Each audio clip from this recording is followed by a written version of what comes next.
Saudara, selain menjalani tes psikologi yang mencakup 3 hal, yakni kognitif, afektif, dan juga motorik, penyidik Polda Jawa Barat juga akan melakukan tes kebohongan terhadap Peggy Setiawan, tersangka kasus pembunuhan Vina dan Eki.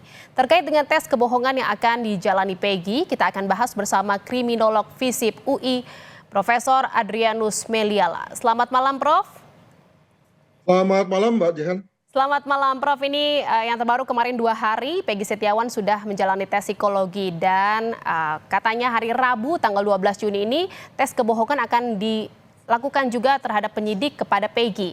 Ini soal tes kebohongan ini hasilnya nanti kira-kira bisa dijadikan rekomendasi untuk jadi barang bukti dalam kasus ini, Prof? Dalam konteks KUHAP, maka jatuhnya hasilnya adalah sebagai petunjuk ya, yang dalam hal ini tidak memiliki satu kekuatan untuk kemudian harus diperhitungkan oleh hakim. Ya, jadi hakim bisa mengabaikannya, ya. Tidak seperti misalnya hasil visum dokter forensik misalnya, di mana hakim harus memperhitungkannya dalam rangka dakwaan. Jadi memang lebih lemah ya. Nah, maka kalaupun misalnya hasilnya memberatkan Peggy ataupun meringankan, maka bisa saja tidak diperhitungkan oleh hakim.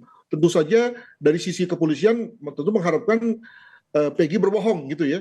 Tapi bisa saja tidak. Dan kalau memang hasilnya tidak, artinya Peggy tidak berbohong dalam arti bahwa dia bukan pelakunya, maka tentu akan menguntungkan Peggy sendiri kan. Dan saya yakin bahwa kepolisian tentu tidak akan memanipulasi data ini.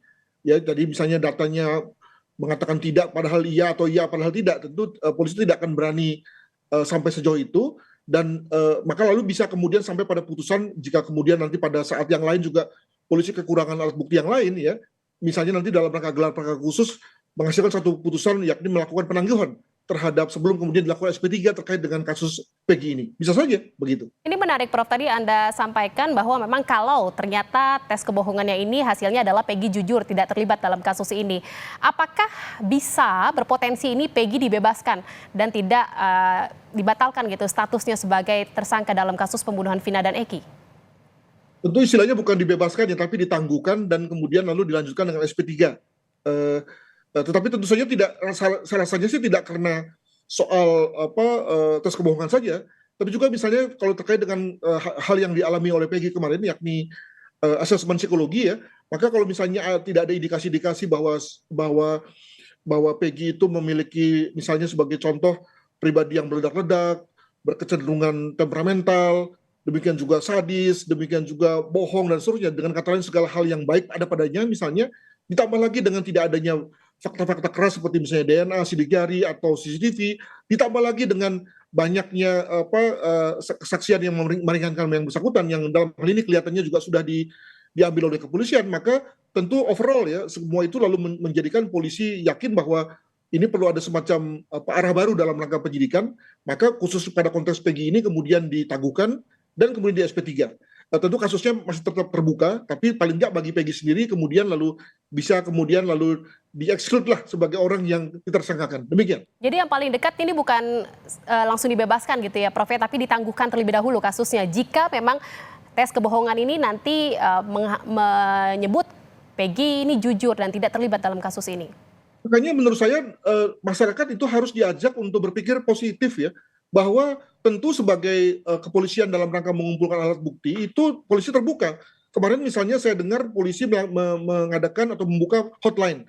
Itu artinya bahwa semua orang itu boleh mengajukan diri sebagai saksi, demikian juga mengajukan alat-alat bukti yang lain kepada kepolisian. Tentu polisi berada pada posisi menampung baik itu yang meringankan maupun memberatkan, untuk kemudian nanti pada saatnya diadakan gelar perkara khusus, semua alat bukti yang meringankan itu baik itu berupa kesaksian dari saksi, pelaku, demikian juga dari ahli sendiri misalnya, demikian juga tadi berbagai bukti petunjuk seperti hasil dari tes kebohongan ya, itu kemudian digabung, dikompulir dan diambil satu kesimpulan.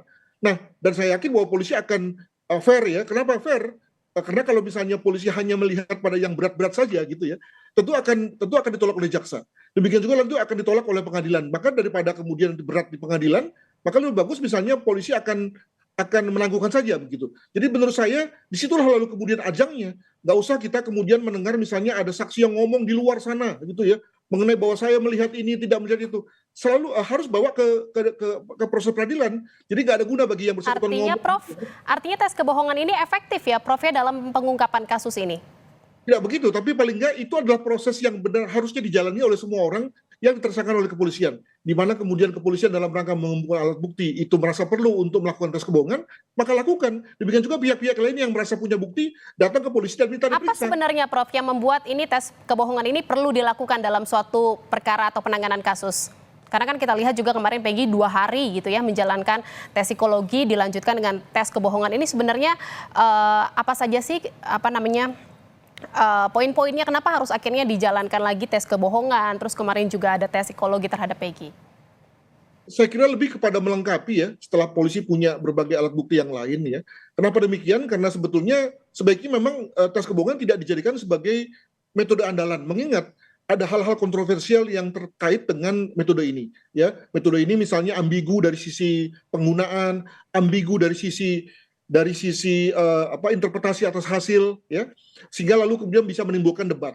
Sebagai contoh misalnya bagi orang-orang dengan badan gemuk, dengan badan kurus yang kemudian lalu punya irama jantung, irama darah, ya, tekanan darah yang berbeda, maka tentu akan berpotensi menimbulkan hasil yang berbeda. Demikian juga orang yang terlatih dan tidak terlatih, orang yang sedang misalnya minum obat atau yang susah tidur pada malam harinya, tentu lalu kemudian menampilkan performa denyut jantung, tekanan darah yang berbeda. Nah itu kemudian lalu semua bisa kemudian diinterpretasikan secara salah, alhasil kemudian orang yang tidak melakukan, kemudian lalu disimpulkan sebagai melakukan dan sebaliknya. Jadi harus hati-hati. Nah untuk itu maka tadi apa kata penasihat hukum saya kira bagus tuh. Dari sejak awal penasihat hukum dilibatkan dalam rangka memahami hasilnya.